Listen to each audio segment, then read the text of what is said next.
ఓం గం గణపతియే నమః. స్వర్ణలక్ష్మి నమస్తే అస్తు. పరబ్రహ్మ స్వరూపిణి రాజ్యం దేహి ధనం దేహి సర్వకామాంచ దేహి మే. ప్రతి ఒక్కళ్ళకి స్వర్ణలక్ష్మి అమ్మవారు బ్రహ్మ జ్ఞానాన్ని ఇవ్వాలని, తద్వారా ప్రతి ఒక్కళ్ళు ప్రతి నిమిషము చక్కగా నవ్వుతూ హ్యాపీగా ఉత్సాహంగా ఉండాలని, అలానే కొన్ని సందర్భంలో మనకు నచ్చినవి వస్తాయి, కొన్నిసార్లు కొంచెం లేటుగా రావచ్చు. అలానే మనకు నచ్చిన వాళ్ళు కొన్నిసార్లు మన దగ్గర ఉండవచ్చు, కొన్నిసార్లు దూరంగా ఉండవచ్చు. ప్రతి సందర్భంలో కూడా ప్రతి ఒక్కళ్ళు చక్కగా నవ్వుతూ హ్యాపీగా ఉండాలని, ఉత్సాహంగా ఉండాలని, అలానే మనస్తత్వం మనకి అమ్మవారు ఇవ్వాలని చెప్పేసి మనం కోరుకుందాం. అంతేకాకుండా అమ్మవారు మనకి ధనాన్ని ఇవ్వాలి, ఐశ్వర్యాన్ని ఇవ్వాలి, సర్వకామాంచ సిద్ధి, అనుకున్న ప్రతి కొరకు కూడా నెరవేరాలి. అట్లాంటి యొక్క అమ్మవారి యొక్క కృపా కటాక్షం మన మీద ఉండాలి. మనం ఎంతో ఉన్నతంగా ఎదగాలని చెప్పేసి మనం కోరుకుందాం. అంతేకాకుండా రాజ్యం దేహి, ప్రతి ఒక్కరికి ఒక అధికారము, పవర్, స్టేటస్, ఒక దర్జా, దర్పం, ఇవన్నీ కూడా ప్రతి ఒక్కరికి అమ్మవారికి మన అందరికి ఇవ్వాలని చెప్పేసి మనం కోరుకుంటూ మనం మే మంత్ యొక్క రాశి ఫలాలు చెప్పుకుంటున్నాం. మే మంత్ రాశి ఫలాలు ఈ మంత్ లో చాలా విశేషాలతో కూడుకొని ఉంది. ముందుగా ఒక 2 నిమిషాలు వాటి గురించి చర్చించుకొని తర్వాత 12 రాశుల గురించి మనం మాట్లాడుకుందాం. ఈ మాసం మనకి వెరీ ఇంట్రెస్టింగ్ గా పౌర్ణమితో స్టార్ట్ అయ్యి ఈ మాసం అంతా అంటే మే మంత్ అంతా పౌర్ణమితో స్టార్ట్ అయ్యి పౌర్ణమితో ఎండ్ అయిపోతుంది. మనం చూసుకుంటే ఇందులో వైశాఖ మాస పౌర్ణమితో స్టార్ట్ అయ్యి జ్యేష్ఠ మాస పౌర్ణమికి మనకి మే మంత్ అంతా ఎండ్ అయిపోతుందని గమనించుకోవాలి. ఇందులో 3 ముఖ్యమైన విశేషాలు ఉన్నాయండి. ఒకటి, ఈ మంత్ మనకి బిగినింగ్ లోనే బుద్ధ పూర్ణిమతో స్టార్ట్ అయిపోతుంది. దీన్ని గురు పూర్ణిమ అంటారు, బుద్ధ పూర్ణిమ అని అంటారు, వైశాఖ మాస పూర్ణిమ అంటారు. చాలా చాలా విశిష్టత కలిగిన పూర్ణిమ.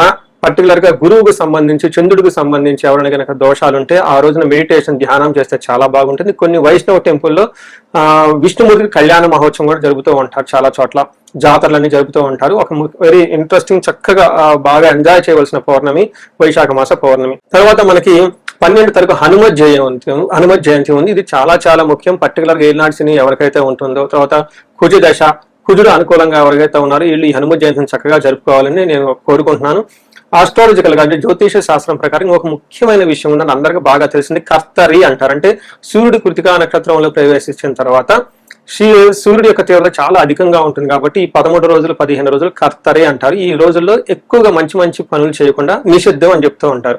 అంటే ఈ మాసంలో 11వ తారీఖున కర్తెర స్టార్ట్ అవుతుంది, 28వ తారీఖు కర్తెర ఎండ్ అయిపోతుంది అనమాట. ఈ ఉన్న మధ్యలో 15-16 రోజులు మనం చూసుకుంటే కర్తరి అంటారు. ఈ కర్తెరలో జనరల్ గా బావులు తవ్వటాలు, తర్వాత వ్యవసాయానికి సంబంధించిన పనులు స్టార్ట్ చేయటాలు, వివాహాలకు సంబంధించి లేదా కొంచెం గృహ ప్రవేశాలు లాంటివి చేయకుండా ఉంటే మంచిది.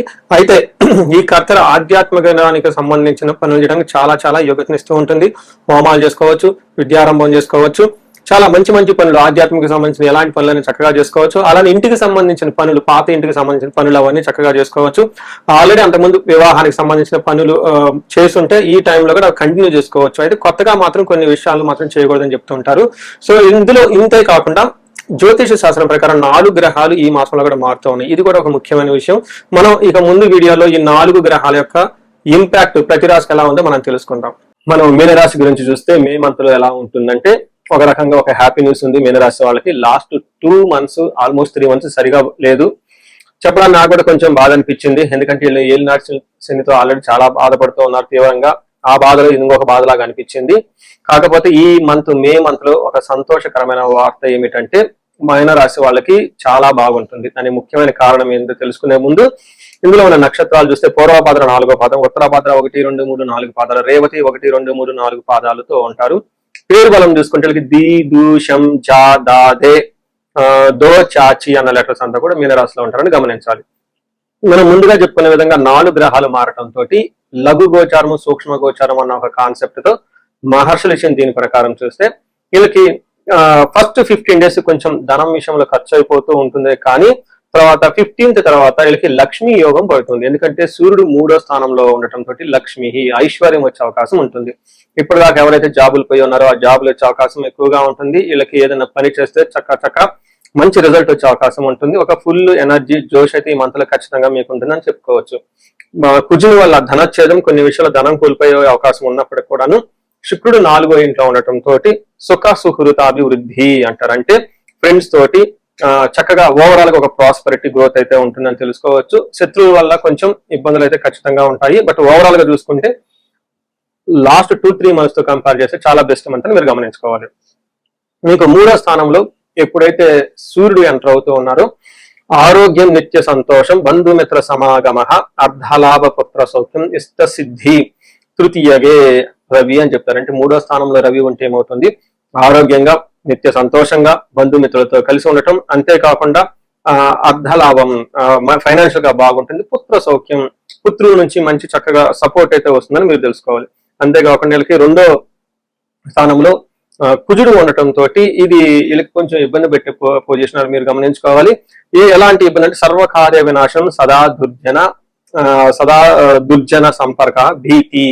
అంటే ఇది కొంచెం మీకు ఏమవుతుందంటే చెడ్డ వాళ్ళతో ఫ్రెండ్షిప్ చేయటము, తర్వాత ఏదైనా పని చేస్తే ఆటంకాలు రావటము, ఇవన్నీ జరిగే అవకాశం ఉంటుంది. కాబట్టి కుజుడు విషయంలో కొంచెం జాగ్రత్తగా ఉండాలి. భీతిగా భయంగా ఉండే అవకాశం ఉంటుంది. అయితే ధనాన్ని కోల్పోయే అవకాశం ఉంటుంది, అవమానం జరిగే అవకాశం ఉంటుంది. అంటే ఈ 4 గ్రహాలు మారటంలో ఒక్క కుజుడు మాత్రం ఇబ్బంది పెడుతున్నాడే తప్ప మిగతా అన్ని గ్రహాలు బాగున్నాయి. అది కూడాను సర్వకార్య వినాశం సదా దుర్జన సంపర్క. అంటే ఫ్రెండ్షిప్ అంటే బ్యాడ్ కంపానియన్తో ఎక్కువ ఉంటారు, తద్వారా మీకు డబ్బు ఖర్చు అవుతుంది, చెడ్డ పేరు వస్తుంది. కొంచెం జనాలు కలిసే వాళ్ళతో మంచి వాళ్ళతో కలిసి ఉంటే బాగుంటుంది. ఇది ఒక రెమెడీ లాగా అనుకోవచ్చు. అయితే 4వ స్థానంలో శుక్రుడు ఉండటంతో చాలా చక్కగా కలిసి వస్తుందని చెప్పుకోవచ్చు. ఇక్కడ ఏం చెప్తారంటే శుక్రుడు 4వ స్థానం అంటే స్వబుద్ధి బంధు సన్మానం స్త్రీ సంభాషణ సంభ్రమ పుత్రమిత్ర కళాత్రాది విద్యా గోష్ఠు సుఖే భృగునందనే అని చెప్తారు. అంటే భృగునందుడు అంటే శుక్రుడు 4వ స్థానంలో ఉంటే భార్యల ద్వారా పుత్రుల ద్వారా సంతానం ద్వారా చక్కగా మాట్లాడుతూ మంచి ఒక విద్యకు సంబంధించిన వ్యవహారాలు, ఉన్నతికి సంబంధించిన వ్యవహారాలు మాట్లాడుతూ ఉంటారు. స్త్రీ సంభాషణ సంభ్రమ, లేడీస్ నుంచి మంచి సపోర్ట్ వస్తుంది, ఇంట్లో కానీ బయట నుంచి కానీ. అదే ఇన్ కేస్ లేడీస్ అయితే వర్కింగ్ ఉమెన్ ఎవరు అంటే ఆఫీసుల దగ్గర నుంచి కానివ్వండి, కాలేజ్ దగ్గర నుంచి కానీ బయట నుంచి చక్కగా మంచి రిజల్ట్ వస్తుందని తెలుసుకోవాలి. స్వబుద్ధి బంధు సన్మానం, మా ఇంట్యూషన్ చాలా స్ట్రాంగ్ గా ఉంటుంది, బంధువుల నుంచి మంచి సన్మానం అంతా వస్తుందని చెప్పుకోవచ్చు. అంతేకాకుండా ధనం సంపాదించుకుంటారు, అఫీషియల్ మ్యాటర్స్ లో కూడా చాలా చక్కగా ఉంటారని చెప్పుకోవచ్చు. ఒక విషయం చెప్పుకుంటే మీకు కొంచెం చెడు సమాసాలు కలిగి ఇబ్బందులు పడతారే తప్ప మిగతా అన్ని విషయాల్లో బాగుంటుంది. పర్టికులర్ గా ప్రమోషన్ మ్యాటర్స్, ఉద్యోగ రీత్యా కెరియర్ లో చాలా బాగుంటుందని గమనించుకోవాలి. ఇందులో మనకి నక్షత్ర ప్రకారం చూసుకుంటే పూర్వభాద్ర ఉత్తరాభాద్ర రేవతి నక్షత్రాలు 3 నక్షత్రాలు ఉంటాయి. మనకి మహర్షులు అంగగోచారం అనే ఒక కాన్సెప్ట్ చూస్తే ఈ కాన్సెప్ట్ లో ఏ నక్షత్రం వాళ్ళకి ఎలా ఉందో కూడా మనం తెలుసుకోవచ్చు. ఇందులో భాగంగా పూర్వభాద్ర వాళ్ళకి ఐశ్వర్యవంతంగా ఉంటుంది, జయప్రదంగా ఉంటుంది, ధనలాభం చక్కగా ఉంటుంది. అయితే వీళ్ళకి బంధనము కలహము చూపిస్తుందంటే మీకు కుజుని వల్ల గొడవలయ్యే అవకాశం ఎక్కువగా ఉంటుంది. అది ముందుగా చెప్పుకున్నాము పర్టికులర్ గా ధనం విషయంలో కానీ. అయితే తద్వారా వీళ్ళకి బంధించబడినటువంటి పరిస్థితులు ఉంటుంది. అంటే కన్ఫ్యూజ్డ్ అనే ఒక పరిస్థితిలో ఉంటారు. ఒక మంచి ఆఫర్ వస్తుంది, తీసుకుందామా వద్దా, లేదంటే లేదంటే అక్కడ ఇండియాకి వచ్చేద్దామా, లేదంటే అబ్రాడ్ లో సెటిల్ అయితే బాగుంటుందా, లేదంటే బిజినెస్ చేస్తే బాగుంటుంది, ఇలా కన్ఫ్యూజన్ ఎవరైనా ఉంటే ఒకసారి మీ ఓన్ హారోస్కోప్ చెక్ చేసుకుంటే అందులో మీది ఏదో స్ట్రెంత్ తెలిస్తే దాని ప్రకారం డెసిషన్ తీసుకుంటే బాగుంటుంది. ఉత్తరాభాద్ర నక్షత్రం వాళ్ళకి ఐశ్వర్యప్రదంగా ఉంటుంది, చక్కగా ధనలాభం బాగా చూపిస్తుంది, విశేషమైన ధనలాభం ఉంది. వీళ్ళకి కలహము గొడవలయ్యే అవకాశం ఎక్కువ ఉంటుంది. దీంతో పాటు బంధించబడినటువంటి పరిస్థితి కూడా ఉంటుంది. అలానే రేవతి నక్షత్రం వాళ్ళకి ఐశ్వర్యప్రదంగా ఉంటుంది, సంపదలు బాగుంటుంది, ధనలాభం బాగుంటుంది, అన్ని ఏ ప్రకారంగా చూసుకున్నా బాగుంటుంది. కాబట్టి రేవతి నక్షత్రం వాళ్ళకి మరణ తుల్యం అంటారంటే ఇప్పుడు దాకా ఏదైనా ఒక వ్యవహారం జరిగిపోతూ ఉంటే దాని తర్వాత కట్ట ఆగిపోయే అవకాశం ఉంటుంది. కార్పొరేట్ లో పనిచేసే వాళ్ళకి మీకు ఒక విజన్ ఆబ్జెక్టివ్స్ అయ్యో ఉంటాయి, అవి బిజినెస్ లో ఉన్న వాళ్ళు అవి ముందుకు వెళ్లకుండా అర్ధాంతరంగా ఆగిపోయే అవకాశం ఉంటుంది. సో వీటికి ఏది జరిగినా కానీ ఈ టైంలో మీకు కలిసి వచ్చే టైంలో చెడు ఆటోమేటిక్ గా పోతుంది, వినాశం వచ్చేటప్పుడు చెడు ఆటోమేటిక్ గా వస్తున్నట్లు మీరు ఆల్రెడీ డీప్ క్రైసిస్ లో ఉన్నారు. కాబట్టి ఈ రాశి వాళ్ళు ఏ చేంజ్ వచ్చినా కానీ మీకు అనుకూలంగా ఉండబోతుంది. ఫ్యూచర్ లోని గమనించుకొని చక్కగా ఉండాలి. అంటే ఈ రాశి వాళ్ళకి కొంచెం జాగ్రత్తగా ఉండాలి. రేవతి నక్షత్రం వాళ్ళకి స్త్రీ నాశనం, ఇంట్లో ఉన్న స్త్రీలకు కొంచెం హెల్త్ ప్రాబ్లం వచ్చేసి ఇబ్బంది పడే అవకాశం ఉంటుంది. పూర్వభాద్ర నక్షత్రం వాళ్ళకి బుద్ధి నాశనం, రాంగ్ డిసిషన్ తీసుకుంటారు, రాంగ్ గా డైరెక్షన్స్ పడుతూ ఉంటారు. ఉత్తరాభాద్ర రేవతి నక్షత్రం వాళ్ళు కొంచెం స్లోగా ఉంటుంది లైఫ్ లో ఏలినాడ్సిన యొక్క ప్రభావంతో మీరు గమనించుకోవచ్చు. ఈ రాశి వాళ్ళు చాలా మంది ఏలినాడ్సిన ప్రభావంతో ఇబ్బందులు పడుతూ ఉన్నారు. దానికి స్పెసిఫిక్ గా ఇండివిజువల్ జాతకం చూపించుకొని ఏమైనా దోషాలు శాపాలు ఉన్నాయో తెలుసుకుంటే బాగుంటుంది. ఈ రాశి వారికి ముఖ్యంగా ఎవరైతే ఏజ్ 35 నుంచి 45 మధ్యలో ఉన్నారో వాళ్ళకి ఒక రీసెర్చ్ గ్రూప్ లాగా స్టడీ చేస్తున్నాను నేను. ఎవరికైనా గనక ఆర్థికంగా ఇబ్బందులు పడిపోతూ ఉంటే స్వర్ణలక్ష్మి విశేష హోమం అని ఉంటుంది, దాన్ని చక్కగా జరిపించుకోండి. తద్వారా మీకు బహుముఖ ఆదాయము వనరుల ద్వారా వచ్చే అవకాశం ఉంటుంది, మల్టీ సోర్సెస్ ఆఫ్ ఇన్కమ్ వస్తుంది. అంతేకాకుండా భార్యాభర్తల మధ్య చాలా చక్కగా అన్యోన్యంగా ఉండాలి, అభివృద్ధి జరగాలనుకున్నప్పుడు అన్యోన్య దాంపత్య పాశుపత అభిషేకము లేదా విశ్వావసు గంధర్వరాజ అభిషేకం అనేది దాన్ని చక్కగా జరిపించండి. అంతేకాకుండా చాలా సార్లు మేము చండీ హోమాలు ఎక్కువ చేపిస్తూ ఉన్నాము. లాస్ట్ మంత్ చూసుకుంటే చాలా చండీ హోమాలు చేస్తాము. ప్రతి ఒక్కళ్ళు కూడా శత్రు బాధలు ఉన్నా, లేదంటే కోర్టు వ్యవహారంలో సరైన అటు కాకుండా మధ్యలో ఆగిపోతున్నా, మీరు ఆఫీసుల్లో ఒక మంచి మేనేజర్ లెవెల్ పొజిషన్ లో ఉండి సీనియర్ పొజిషన్ లో ఉన్న మీ మీద ప్రమోషన్ రాకుండా అడ్డుపడుతున్నా, వేరే వాళ్ళు మేము కావాలని ఇబ్బంది పెడుతున్నా కానీ ఇలాంటి వాళ్ళు చండీ హోమం చేయించుకున్నా, అలానే రాహు దశ ఎవరికైతే నడుస్తుందో వాళ్ళంతా రాహు అంతర్దశలో వాళ్ళు ఉన్నారో చండీ హోమం చేయించుకుంటే చాలా బాగుంటుంది.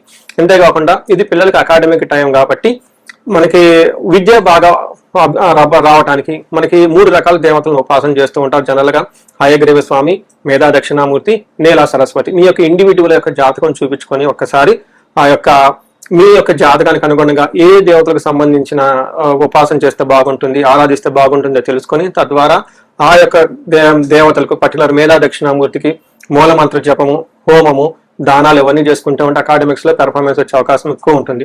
ఇవి కాకుండా మీకు ఎలాంటి సమస్య ఉన్న, కాలసర్ప దోషం ఉన్న, పర్టికులర్ వివాహానికి ఇది మ్యారేజెస్ టైం కాబట్టి మీకు 28 సంవత్సరాలు 27 వచ్చి ఇంకా వివాహం కాకపోవట్లేదంటే ఖచ్చితంగా ఏదో ఒక దోషం ఉంటుంది. అవన్నీ చూపించుకుంటూ ఉంటే చూపించుకొని పరిహారాలు చూపించుకుంటే తీవ్రతను బట్టి చక్కగా పెళ్ళే అవకాశం ఎక్కువ ఉంటుంది. ఇవి కాకుండా మీ లైఫ్ అప్పటిదాకా 35 ఇయర్స్ వరకు చాలా బాగుంది, మాకు 35-45 మధ్యలో ఉండి అనుకోని విధంగా మేము మధ్యలో కెరీర్ లో ఆగిపోయాము, స్టాగ్నేషన్ పీరియడ్ వచ్చింది, కన్ఫ్యూజన్ వచ్చింది, ఎటెల్లలో అర్థం కావట్లేదు అనుకున్న వాళ్ళు ఒక్కసారి జాతక చక్రం చూపించుకొని ఎందుకు ఇది వచ్చింది, దానికి ఏమైనా శాపాలు ఉన్నాయా, లేదంటే ఏమైనా గ్రహ దోషాలు ఉన్నాయో తెలుసుకొని ఆ శాపాలు ఆ గ్రహ దోషాలు తీసేసుకుంటే లైఫ్ 10 ఖచ్చితంగా ముందుకెళ్తూ ఉంది. ఇంకా ఒకటి, ఎవరికైతే ఏలినాడు శని, అర్ధాశ్రం శని, తర్వాత అష్టమ శని నడుస్తూ ఉందో వాళ్ళందరూ కూడాను చక్కగా సంపూర్ణ శాంతి పూజలు చేయించుకోవాలని చెప్పేసి, మీకు ఎలాంటి సమస్య ఉన్నా కానీ దానికి చక్కటి పరిష్కారం ఉంది. ఎలాంటి కన్ఫ్యూజన్ ఉన్నా దానికి పరిష్కారం మీ జాతకంలోనే ఉంది. చక్కగా పరిష్కారాలు చేసుకొని మీరు జీవితంలో 10 ముందుకు ఎలా ఎదగాలని, మీకు అష్టైశ్వర్యాలు కలగాలి, భోగభాగ్యం కలగాలి, చక్కగా సమాజంలో ఉన్నతంగా ఉండాలని చెప్పేసి నేను కోరుకుంటున్నాను. నమస్తే.